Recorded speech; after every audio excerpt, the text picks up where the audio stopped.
వెంకటేశాయ. ఈరోజు చెన్నై నుంచి G square అనే డోనర్ దాదాపు ఒక 5 ఈవీ వెహికల్ని డొనేట్ చేయడం జరిగింది. ఈ వెహికల్స్ జనరల్ మనకు ఆల్రెడీ ఫ్యూ వెహికల్స్ ఉన్నాయి.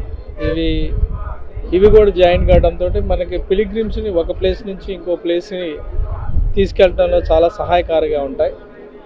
ఈ వెహికల్ యొక్క ప్రాముఖ్యత ఏంటంటే ఒకసారి ఛార్జ్ చేస్తే దాదాపు 60 కిలోమీటర్ల వరకు కూడా ఇంటర్నల్గా తిప్పే అవకాశం కూడా ఉంటుంది.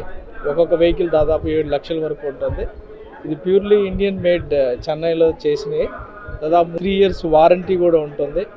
సో దీనివల్ల భక్తులకు కూడా ఈ సమ్మర్లో ఎస్పెషల్లీ ఒక ప్రాంతం నుంచి ఒక ప్రాంతం వరకు ఎండ ఎక్కువగా ఉన్నప్పుడు టెంపుల్ నుంచి ఎంటీవీఏసీగా అన్నదానానికి కానీ, అన్నదానం నుంచి ఇంకో ప్లేస్కి కానీ, ఇంటర్నల్గా తిరుమలలో ఒక ప్లేస్ నుంచి ఒక్కొక్క ప్లేస్కి ఈ వెహికల్ పిలిగ్రిమ్ తీసుకెళ్ళడంలో సహాయకారిగా ఉంటుంది. ఈ 5 కూడా జాయిన్ కావడంతో మనకి పిలిగ్రిమ్స్కి ఎప్పటికప్పుడే స్టాండ్లో ఎప్పటికప్పుడే 1-2 వెహికల్స్ ఉండే అవకాశం కూడా ఉంటుంది. దీనివల్ల భక్తులకి మరింత సహాయకారిగా ఉంటుందని చెప్పుకోవచ్చు. సో డోనర్స్కి టీటీడీ తరఫున కృతజ్ఞత తెలియజేస్తున్నాను. ఓం నమో వెంకటేశ్వర.